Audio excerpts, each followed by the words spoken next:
सरकार में मंत्री कह रहे हैं कि उन्हें छोड़ा नहीं जाएगा जो इस तरह की हरकतें कर रहे हैं, लेकिन जो श्रद्धालु पहुंच रहे हैं उन्हें जब ये खबर पता चली तो वो हैरान रह गए। सुनिए जरा।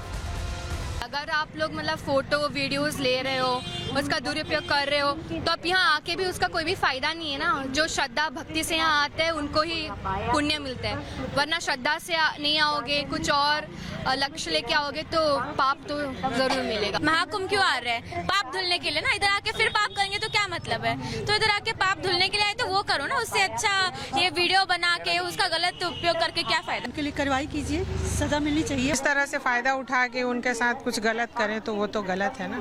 बिल्कुल सख्त कार्यवाही करनी चाहिए। कोई भी गलत फायदा उठाने के लिए उसके प्रशासन को उसको कड़ी सजा देना चाहिए उनको। तो ऐसा नहीं करना चाहिए। यहाँ आप श्रद्धा भक्ति के लिए आए हैं तो अपने उचित विचार रखिए और ऐसी कुकृत्य न करें। प्रशासन इनको सजा दंडित करे और उचित कार्रवाई करे। कि उचित कार्रवाई की मांग आम जनता कर रही है और कार्रवाई के लिए बड़े स्तर पर एक्शन लिया जा रहा है, क्योंकि डार्क वेब का ये जाल सिर्फ उत्तर प्रदेश तक नहीं फैला है। जानकारी मिली है कि जब जांच की गई तो गुजरात पुलिस गुजरात में जांच कर रही है। महाराष्ट्र पुलिस भी कई ऐसे हैंडल्स को खंगाल रही है जिसका लिंक महाराष्ट्र से सामने आए।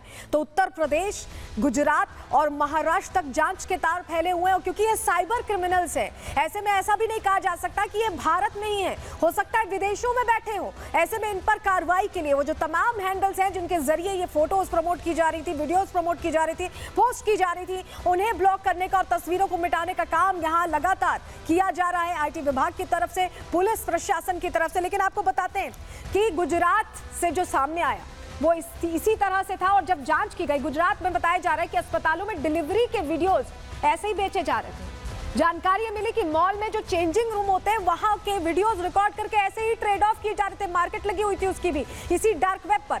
और जब खंगाला गया तो प्रयागराज में महाकुंभ के महिला स्नान के भी वीडियो मिले। तो जांच का दायरा बढ़ता गया। गुजरात में कैसे कार्रवाई हुई, चलिए जानकारी आपके सामने रखते हैं। आपको बताते हैं गुजरात पुलिस भी अब एक्शन ले रही है। जैसे मैंने आपको बताया कि पहले ही जांच वहां चल रही थी और ऐसे में राजकोट पुलिस ने प्रयागराज से गिरफ्तारी की है। प्रयागराज से बकायदा यूट्यूब चैनल चलाया जा रहा था इसके लिए, और आरोपी के चैनल पर अश्लील कंटेंट मिला है। अश्लील कंटेंट यहां परोसा जा रहा था और यूट्यूब पर यह सभी को एक्सेसिबल था। महाराष्ट्र साइबर सेल का भी एक्शन देखने को मिला है। महाराष्ट्र से भी 2 गिरफ्तारियां अब तक की गई हैं और लातूर के प्रज्वल और सांगली से प्रज पाटिल अरेस्ट किए गए हैं। तीनों आरोपी डार्क नेट पर बताया जा रहा है कि तस्वीरें और वीडियोस बेचा करते थे, इसी का पूरा धंधा करते थे और इसी से पैसे बनाते थे। आप सोचिए, लोग इस कदर गिर चुके हैं, इस कदर घटिया हो चुके हैं कि महिलाएं जो कुंभ में स्नान करने जा रही हैं उनके वीडियोस चोरी चोरी रिकॉर्ड करके ये पैसों के लिए, ये व्यूज के लिए परोस रहे हैं, बेच रहे हैं। इनको समझ नहीं आ रहा कि किस तरह का अधर्म ये कर रहे हैं। रिपोर्ट आपको दिखा रहे हैं सीसीटीवी।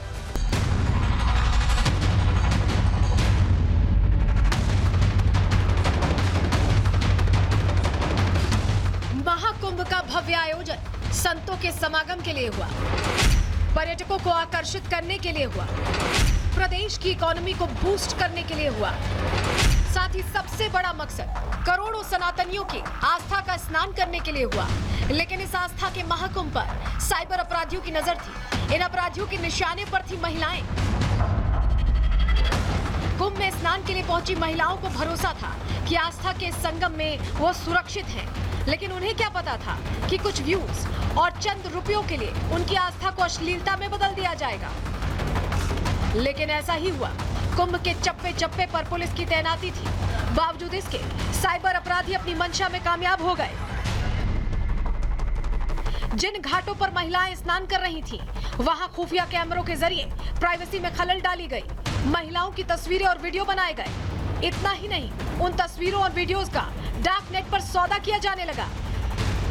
साइबर अपराधी इन तस्वीरों को देश ही नहीं विदेश तक बेच रहे हैं। दौलत की भूख पूरी करने के लिए असमत का सौदा किया जा रहा है। जैसे ही इस अपराध की भनक पुलिस को हुई, प्रशासनिक अमला हरकत में आ गया। प्रयागराज से लेकर महाराष्ट्र तक छापेमारी शुरू हुई। जिन सोशल प्लेटफॉर्म्स पर तस्वीरें अपलोड की गई थी उन्हें बैन किया जाने लगा। जिन्होंने व्यूज के लिए तस्वीरें लगाई थी उनकी तलाश शुरू की गई। जिन्होंने डार्क वेब के जरिए अश्लीलता की दुकान खोली थी उनकी भी सरगर्मी से तलाश की जा रही है। इन साइबर अपराधियों की तलाश में 3 राज्यों की पुलिस जुटी है। गुजरात पुलिस को लातूर से पैसों के लेन देन का लिंक भी मिला है। लातूर के आरोपी के अकाउंट में विदेश से पैसे आए हैं। गुजरात और प्रयागराज में 2-2 एफआईआर दर्ज हुई है। इस मामले में अब तक कुल 13 एफआईआर दर्ज हो चुकी हैं। पुलिस और साइबर टीमें सोशल मीडिया के अलग अलग प्लेटफॉर्म्स पर पेट्रोलिंग कर रही है। साथ ही आपत्तिजनक पोस्ट और अफवाह फैलाने वालों के खिलाफ एक्शन भी ले रही है। लेकिन इंटरनेट और डार्क वेब की दुनिया इतनी बड़ी है कि सभी आरोपी पकड़े जाएं, इसकी गारंटी कोई नहीं दे सकता। लेकिन पुलिस की कोशिश है मुख्य आरोपियों तक पहुंचा जा सके, जिससे इस पूरे गंदे व्यापार पर नकेल कसी जा सके। Bureau report, Republic Bharat. आप सोच रहे होंगे कि बार बार जिस हम डार्क वेब का जिक्र कर रहे हैं वो है क्या। ये सामने आप देख रहे हैं, ये ऐसा ही संसार है। एक शख्स इसके पीछे बैठ जाता है कंप्यूटर के पीछे और उसके जरिए कहीं से भी सारा खेल खेलता है। जरा आपको समझाते हैं। डार्क वेब का एक तरह से समझे तो ये इंटरनेट का वो काला पन्ना है जिसे कोई खोलना नहीं चाहता, पढ़ना नहीं चाहता। साइबर अपराधी, साइबर क्रिमिनल्स इसका इस्तेमाल करते हैं।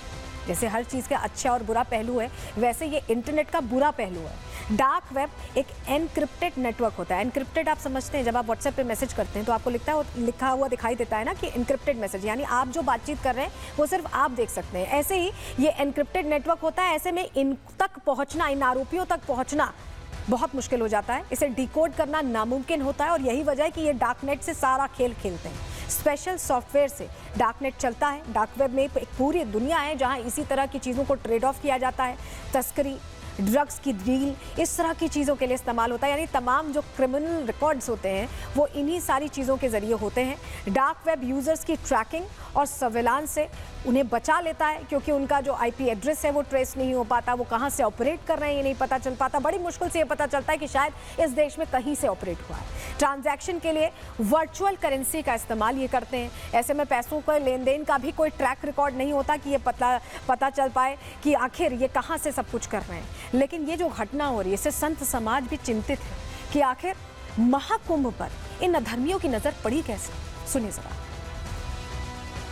इनको बिल्कुल ना बख्शा जाए और बिल्कुल रहम करने की ज़रूरत नहीं है। इनको तुरंत पकड़ के और अंदर किया जाए। बिल्कुल गलत तो गलत है ही है। के ऊपर सरकार को तुरंत जो है अधिकारियों को कार्रवाई करनी चाहिए। ऐसा नहीं होना चाहिए ये, क्योंकि हर घर में हर जगह माँ बहन बेटियाँ होती हैं, तो ऐसा करने से जो है अपने प्रयाग की, अपने भारत की ये जो है छवि इससे खराब होती है। और हमारे साथ हमारी सहयोगी ऋतु जुड़ रही है। ऋतु, आप लगातार महाकुंभ कवर कर रही हैं। आपने देखा होगा कि हर घाट के करीब चेंजिंग रूम है। जो श्रद्धालु, महिला श्रद्धालु पहुंचते हैं वो निश्चिंत होकर पहुंचते हैं कि वो वहां आराम से स्नान ध्यान करेंगे, चेंज करेंगे और वो संगम में स्नान करने आ रहे हैं, उसी हिसाब से आ रहे हैं। लेकिन चेंजिंग रूम के अंदर अगर हिडन कैमरा लगा है, अगर स्नान के दौरान इस तरह से कोई